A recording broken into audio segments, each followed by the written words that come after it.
Hi, I'm Stan Bianquist, and welcome to Guitar Talk. We're back here again. We're going to be talking about minor blues today.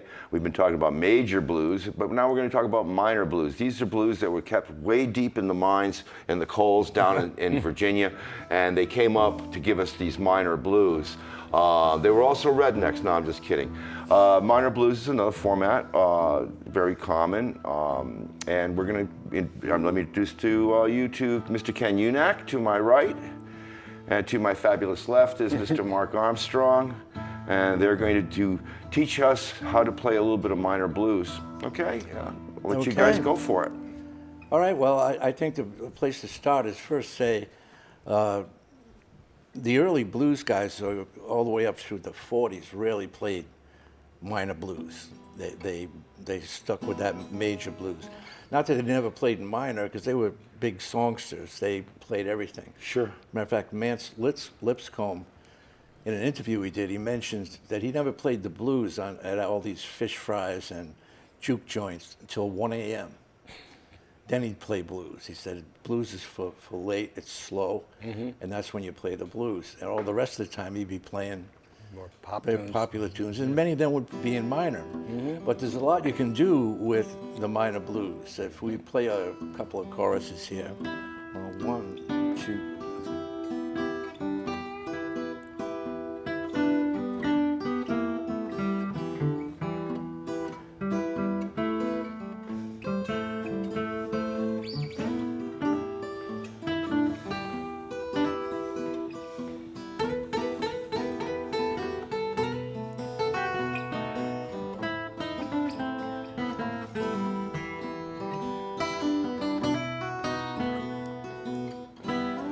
So you're using these types of triads, like this minor triad up here, coming off of this minor chord. Coming off of that, yeah. Now, what was the other one that you were pulling off? It's really like a D minor, but moved up 3 frets. It's actually for this. It's.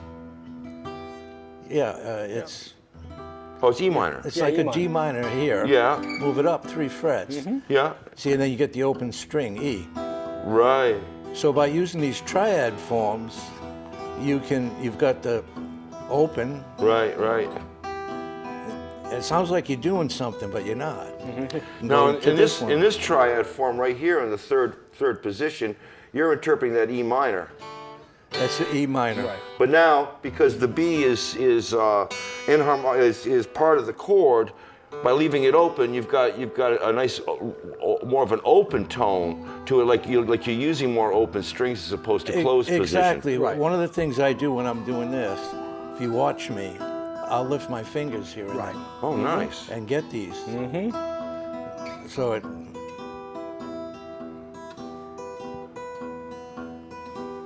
Using open strings that are tones in the chord. So I've got these open strings right here. Yeah. And I'm just using the first 3 strings.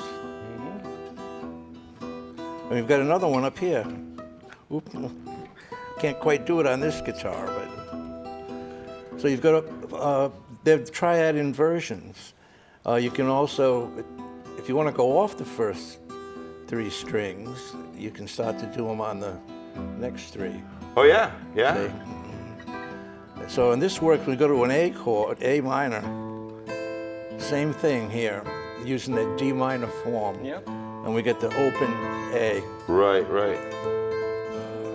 And then the same thing goes there. You can put the E in. Right, because it's part of the chord. You can even put the B in, which would give you like a 9 kind of sound, wouldn't it? Yeah. So you've got these triads here for the A minor. You can make it A minor 7 by doing 4 strings. And another one here. Now I've got a 12 fret. You've got a 14, right? Yeah, I got 14. Yeah. So you can do the next one up at the 12th fret. Yep. So these triads are totally useful for this. You can change the sound of it. Like we've got this, I'm not sure what this sound is, but you play pentatonic minor against it. Just pentatonic minor. But these are the same licks we were doing. Yeah. But what I'm doing is avoiding this third. Yeah. No Right, That can't be the, or the. Right, the majors. Can't get So the major thirds in think there. straight pentatonic. There's actually 3 ways to solo against this. One is keep it strictly pentatonic like this. This is all just E minor pentatonic.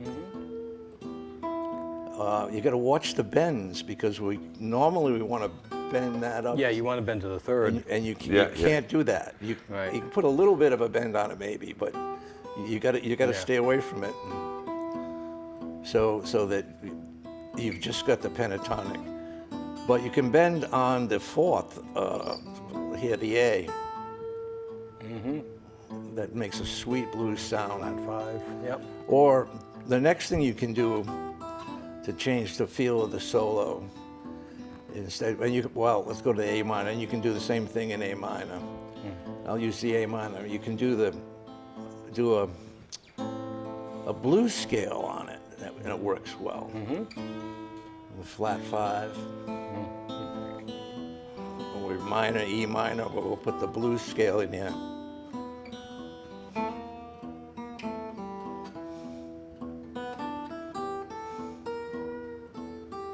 We still maintain that nice minor sound.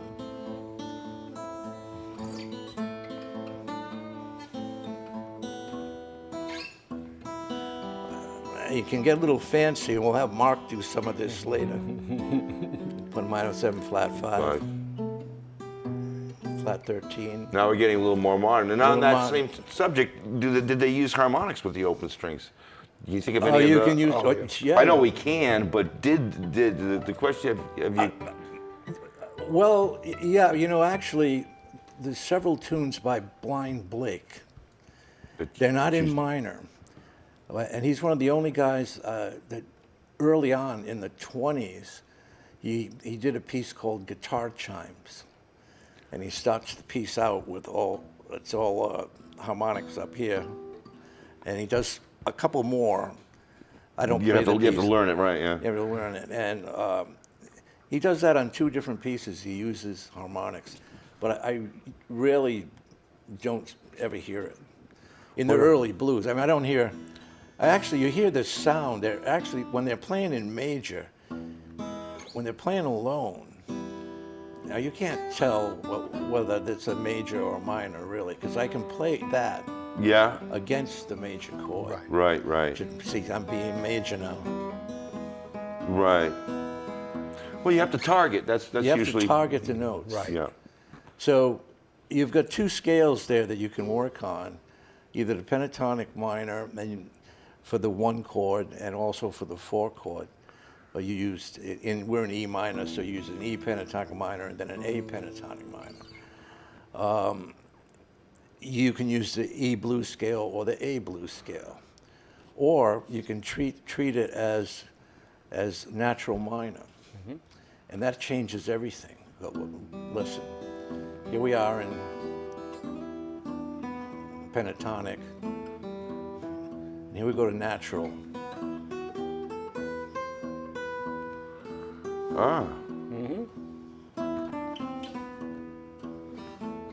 Back to pentatonic.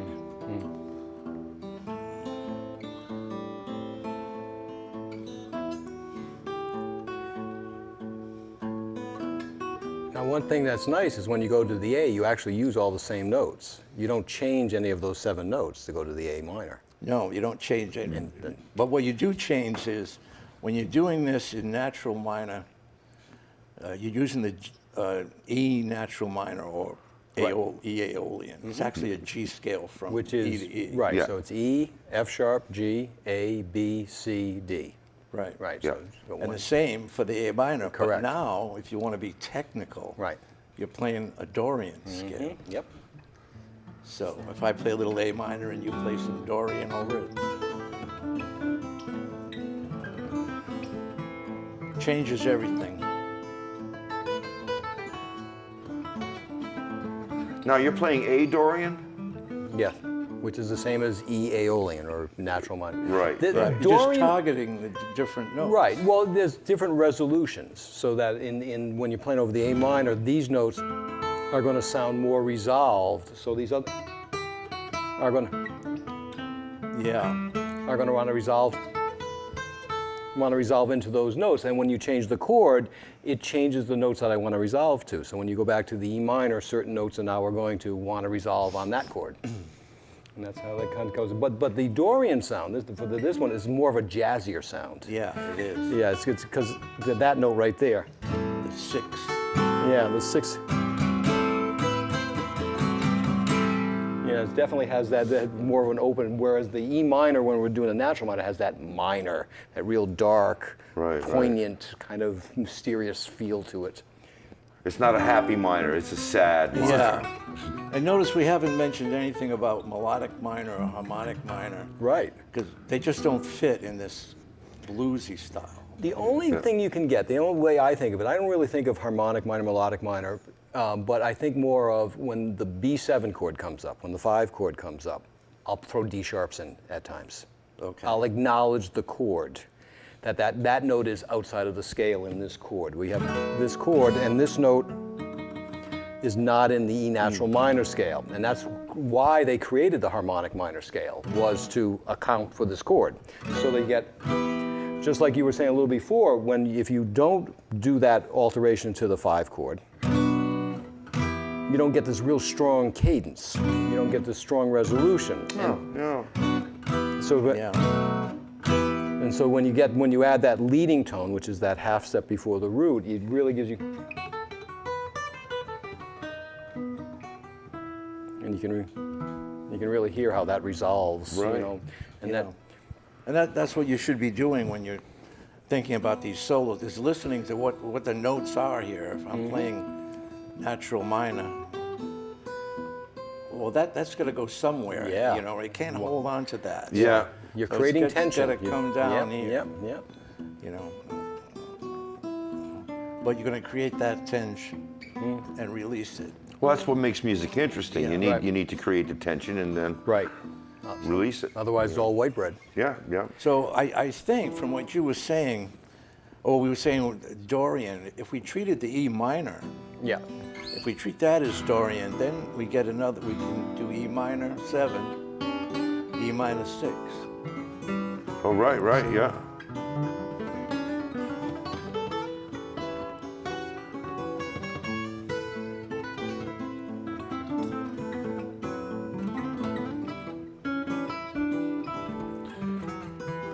Maybe Now this is we'll what try made this. Lonnie Johnson switch around. Do that change again?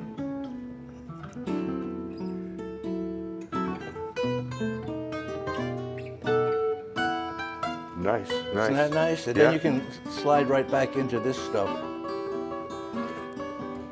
Well, you got also this nice little tritone. I always love to So play. that's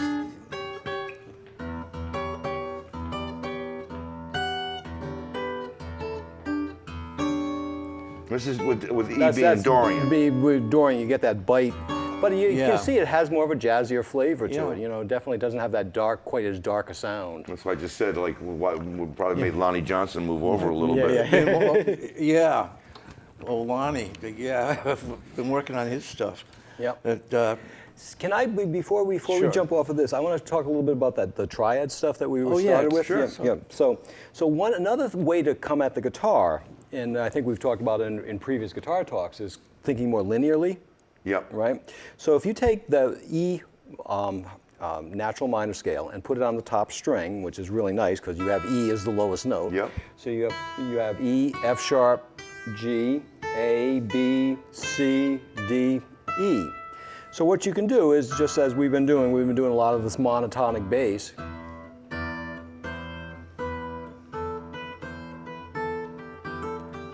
And so you can start to see how that interacts. Now, what's nice about E minor is you have all these lovely open strings to play around with. So you can go.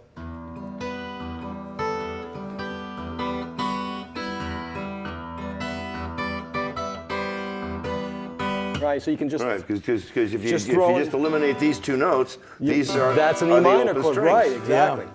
Now you can also, knowing that the top 3 strings are an E minor chord, you can do all that same game on a different string and create some interesting little textures. Like say I do the same thing on the G string where I put the E minor scale.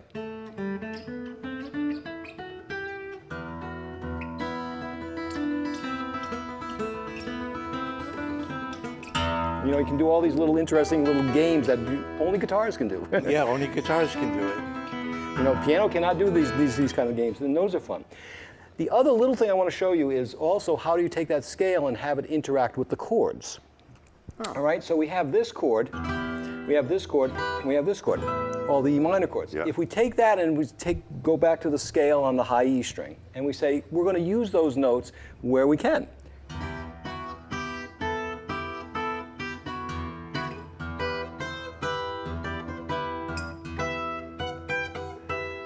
Right, so you can sit there and you can create basically chord voicings and harmony that is still acknowledging the idea of improvisation and using melody as part of the basis for your chord choices, and not just I'm going to play this E minor because I can play it. I'm playing this E minor because I can get this little melody out of it, and I want to get that, and I want to get those little melodies. Yeah, that's nice. I like that. Yeah. Yep. Yep. And I usually drop it off and go chord a position to get that. Whatever. Right, but I like to come, because you can come up with some pretty complex voicings on the fly, just by manipulating voice. You know, like.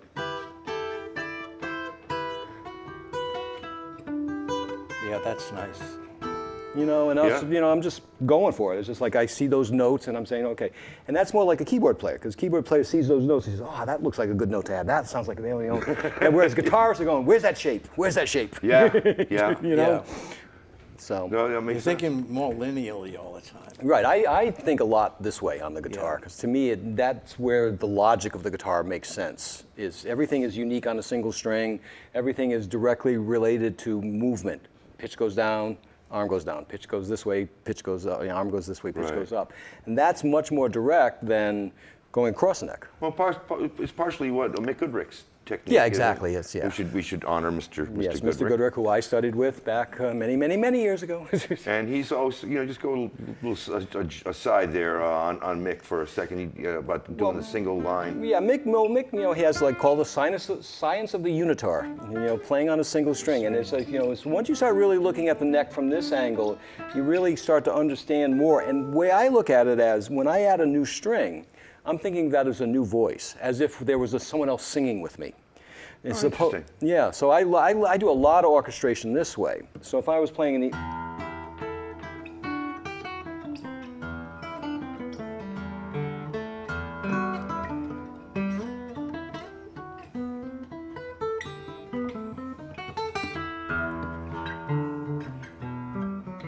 So I'm not really seeing patterns so much as I've got myself to the point where I'm seeing notes. And I've just tried all these different ways of combining them, and then after a while you just start to see notes, and your hands just know, oh, I can do this, I can do this, I can do this, I can do this. You know?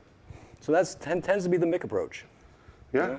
Yeah, it's excellent. I mean, I think early on when I first started looking at these blues, that's how I approached each string. And then I realized, like you said, you can get a lot of textures. Yeah. I'm playing the first string open. Yep. But I'm playing on the second string.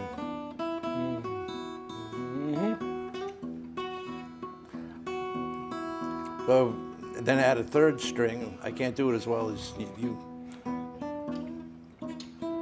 I still keep those first two open. So you can use this blues here, this minor blues, as sort of a stepping stone to learn a lot of improvisation technique, as well as use it to learn the linearly look at the fretboard. Correct. Yes. These triads are tremendous. For instance, here's like an F. Yep. So now we're going to just play the first three strings, but with the open D. We got a D7. You might call it's really a G over E. Right. But it's the same notes as an E minor 7 chord. Correct, yep. So I'm playing a G triad though, but with an open bass. Oh yeah, And then- you're doing this minor chord. No, I'm doing No, he's like doing this an one. F. Yeah? You're doing a G, the top do three strings G. of the barred chord. Yep. Just Yeah. Yep, and then just add the first three strings in this. And then use the D form, up 7th fret. 7th fret, yeah, to a G, And you've got, now, so here's your first 4 bars of this kind of a sound.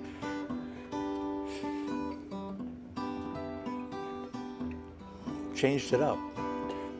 Well, that gets me into a game. That's a Mick Goodrick game, but you can change one note and cycle through all the chords.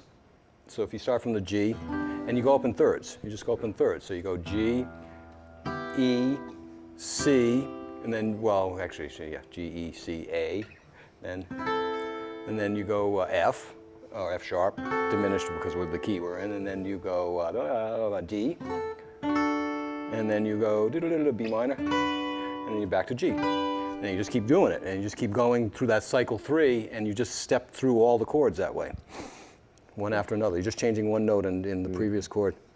And if you, depending on which direction you go, if you're going that way, I was descending, going down in thirds, you go up the neck. And if you're ascending in thirds, you go down the neck. Huh. Confusing stuff, but this is the way the guitar works, you know. That's right. Wow. Yeah. Anyway, that's a quick aside. Anyway, so yes, all right, yeah. Yeah. So one thing you notice, we go to a different little area, and I think you can help out on this. Yep. What are you going to do about turnaround? You know, we can't play the normal turnarounds. They all resolve to the major or the dominant seven. Right. So I don't know. There's we could play this D minor. Well, we have to go to a B7 as the Well, 5 yeah. chord. Well, here's one that 1, 2 to a flat 6 to the B7 and then to E. Do that again. What did I do? This is an E minor 7. Yeah. That's with the D now Yeah. in the bass. C7, Oh. B7, and then it resolves to the E. Yep. So it's this line. Right. Nice. Yep. You know, I can't do it fast enough to probably put it in a, but I just figured that out. So. Oh, well, you can do it like this. Yeah, so I mean, you can get lazy with this one. And this is like a B minor inversion, A minor inversion, going to a B7. And so Okay, yeah. That's a lazy way to do it. What came after the D in the bass? All right. Yep.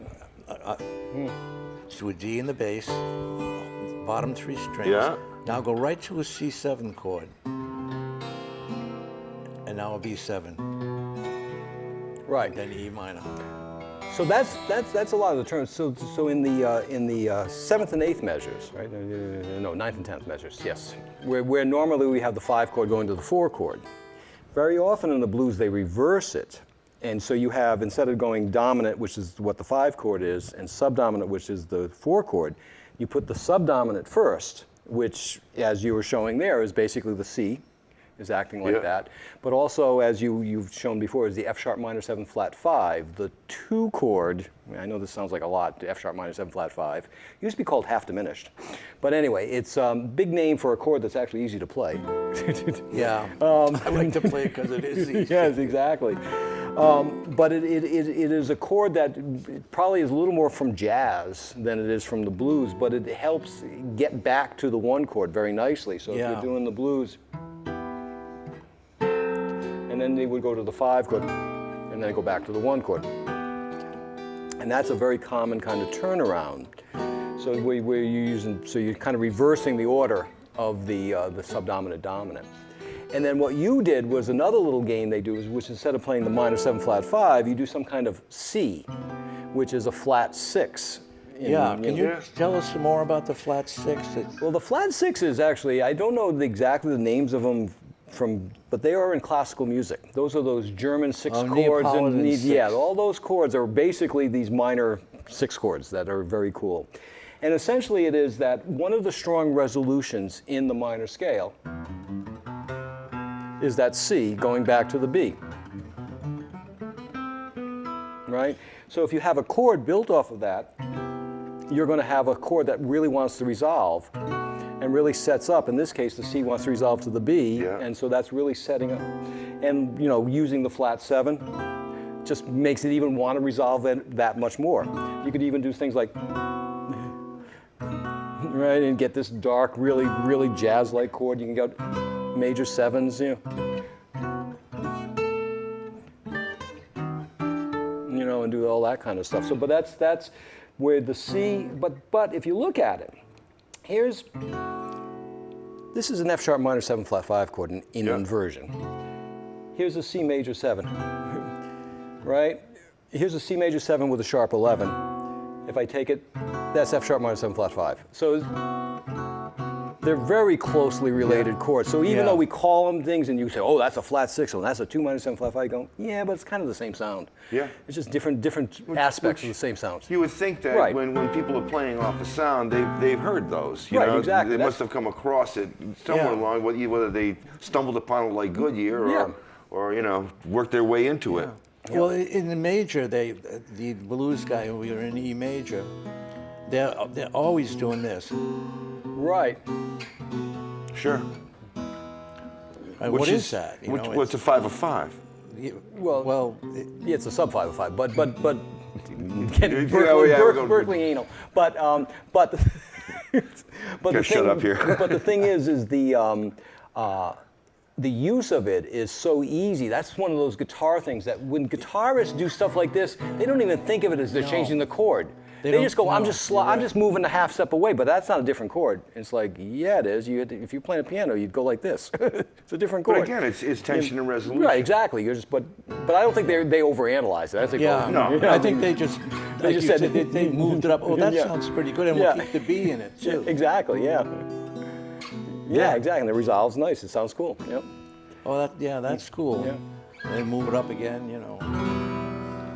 So, there you go. There's your E minor, right? Now, in minor, I was thinking of this.